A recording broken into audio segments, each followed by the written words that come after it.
Hey, so I'm in the garden here, and we haven't planted anything yet. The season hasn't quite started, and now is a great time when there's nothing in the garden to think about amending it and to make sure that your soil is as best as it can be. And you can either do that before the season or you can do that at the end of the season, because it does take a little time depending on what you're going to do. And I want to give you some choices because I don't want you to feel like you have to go the really technical route and spend a bit of money and time to get it perfect. But if that's something you want to do, great. It's only going to make your garden better, right? So I see the two ends of the spectrum as getting a soil test, but getting an Albrecht test. That's what I recommend. That's what I use on my farm. And getting a consultant to tell you what to add to the soil. I don't think it would make sense for you to try to do that all of yourself. It can be dangerous to your garden. It can be quite complicated. And it's best to have somebody who does this day in and day out to tell you. To do this is going to cost about $150. It's a lot of money. So if you're just starting out, you don't need to. If you've been doing it a couple years and maybe you've been having some problems with the soil, it might be a worthwhile investment because it will pay back. You know, it's really something to think about. Maybe you're doing it a few years and you just want to, up your game a bit and spend the money and, get it done. And things will definitely improve. I guarantee it if you do it right. Right? So let's talk about what that looks like if that were to occur, right?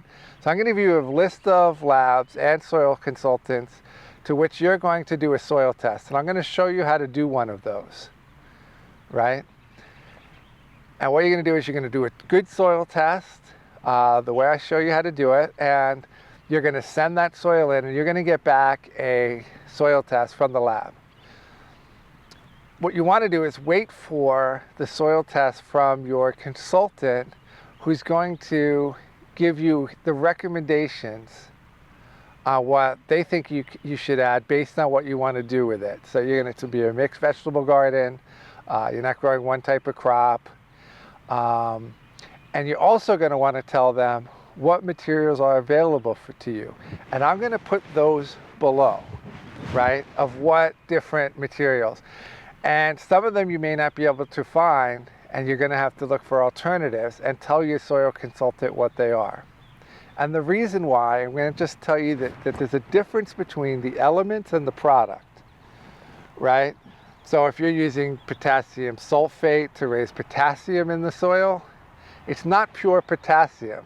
So a soil test will tell you a certain amount of potassium your soil needs. But since you can't add pure potassium, you're adding potassium, let's say sulfate or something else, that has a different percentage in it. And that's the reason why you need to tell the consultant the products that you have access to so they can give you the right weights of everything to add. Because that's important, and you want to double check, triple check before you add any of it. Because some things can poison your soil, like a boron or a copper, when you put it in too large of an amount. All right, so that's the soil test route. The other route is that you just maintain a very, very healthy soil. And that means continuing to feed it and take care of it.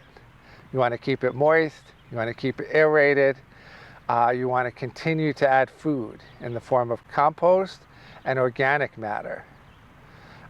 I add a fertilizer blend every time I add a crop, or if a crop is in the ground for a long time, I add it every month, or even sooner if it's something like tomatoes, which is a heavy feeder. And my fertilizer blend has seaweed in it, it has feather meal for nitrogen, it has some biochar in it, it has alfalfa meal, which is another form of nitrogen, And I have a little potassium in it because I have a potassium deficiency in my soil, right?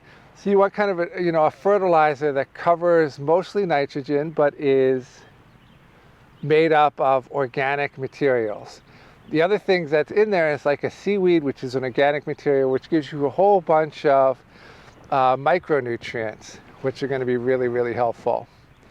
And these things will not hurt your soil because they're organic. They're going to feed the biology in the soil, which in turn will feed your plants, and it shouldn't throw you out of balance too much.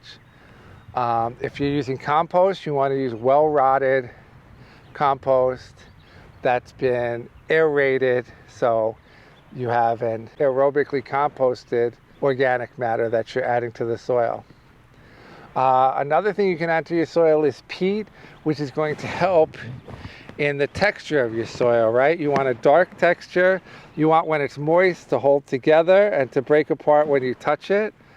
You want there to be a high organic matter content, which is going to give you a better holding capacity for all of your nutrients, right? For the nitrogen, so that you can feed the plants for a long period of time. Okay, so as we go through and I'm planting things and I'm fertilizing things, I'm going to let you know the fertilizers I'm adding. And you can go that route and just keep it very, very simple and just make sure that you keep adding it throughout the season. And it's a great way to get started. It's uncomplicated, and you should be able to produce some, pretty good vegetables that way.